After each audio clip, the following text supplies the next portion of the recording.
Welcome to யாஸ் குக்கிங்கில் today நாம் pasta தான் பார்க்க போகிறோம். வாங்க எப்படி செய்யலான்னு பார்க்கலாம். ஒரு கடாயில் 2 டேபிள் ஸ்பூன் ஆயில் ஊற்றிட்டு அப்புறம் நான் ஒரு வெங்காயத்தை மிக்சியில் அரைச்சி ஆட் பண்ணிக்கிறேன். இதை நம்ம கட் பண்ணி கூட ஆட் பண்ணலாம். இதை நான் குழந்தைங்களுக்காக செய்கிறதுனால நான் இதை மிக்சியில் அரைச்சி ஆட் பண்ணுறேன். கட் பண்ணால் அவங்க அதை ஒதுக்கிடுவாங்க.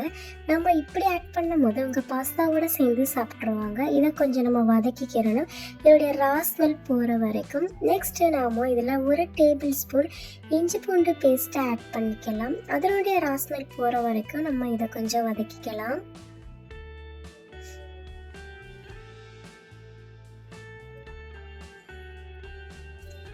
நம்ம தக்காளி, வெங்காயம் இது எல்லாத்தையும் பேஸ்ட் பண்ணி நம்ம இதை ஆட் பண்ணுறதுனால குழந்தைங்களுக்கு அது பாஸ்தாவோட சாப்பிடும்போது எதுவுமே அவங்களுக்கு தெரியாது. நான் இதில் ஒரு தக்காளியையும் நான் மிக்சியில் அரைச்சி ஆட் பண்ணிக்கிறேன்.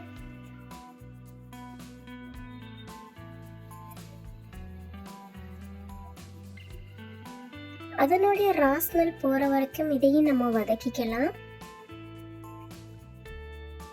இந்த மாதிரி பாஸ்தா செய்யும் போது குழந்தைங்களுக்கு ரொம்பவே பிடிக்குங்க. அவங்க எப்போவுமே நமக்கு இந்த மாதிரி செஞ்சு கொடுங்க அப்படின்னு சொல்லுவாங்க. 1 டேபிள் ஸ்பூன் மிளகாய்த்தூள், 1 டேபிள் ஸ்பூன் மல்லித்தூள், பாஸ்தாக்கு தேவையான உப்பு, இது எல்லாத்தையும் நம்ம ஆட் பண்ணிக்கலாம்.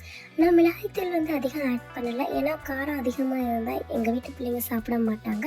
அப்புறம் நான் 1 tablespoon soya sauce add பண்ணிக்கிறேன். இந்த ஸ்டேஜில் உங்கள்கிட்ட டொமேட்டோ சாஸ் இருந்து ஆட் பண்ணிக்கிறேங்க. என்கிட்ட இல்லை, அதனால் நான் அதை ஸ்கிப் பண்ணிட்டேன். இதனுடைய ரா ஸ்மெல் போகிற வரைக்கும் நல்லாவே நம்ம இதை வதக்கிக்கலாம். அதுக்கப்புறம் நம்ம பாஸ்தாவை ஆல்ரெடி நம்ம ஒரு தண்ணியில் போட்டு பாயில் பண்ணி வச்சுருக்கிறோம். இதை நம்ம ஆட் பண்ணிக்கிறோம். இதோட ஆட் பண்ணிவிட்டு இதை அதுக்கப்புறம் நம்ம மிக்ஸ் பண்ணிக்கலாம்.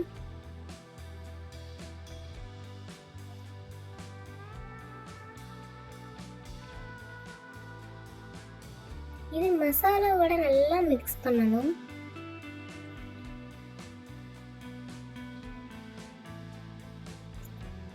இது நல்லா மிக்ஸ் பண்ணதுக்கப்புறம் நம்ம இதில் கொத்தமல்லி தலையை கொஞ்சம் போட்டுக்கிடலாம். இதையும் கொஞ்சம் நம்ம மிக்ஸ் பண்ணிக்கிடலாம்.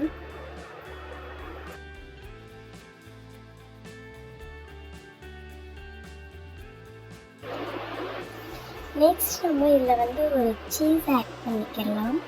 மூடி போட்டு 5 நிமிஷம் கழிச்சு ஓப்பன் பண்ணால் சீஸ் மெல்ட் ஆகிடும்.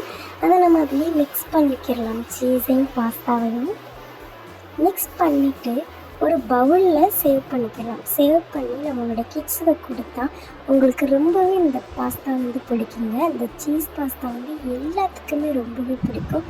அவ்வளோ டேஸ்ட்டாக இருக்கும். நம்ம இதில் அதிக மசாலா ஆட் பண்ணலை, நம்ம கம்மியான மசாலாவிலேயே அவ்வளோ டேஸ்ட்டான பாஸ்தாவை வீட்லேயே செஞ்சிடலாம்.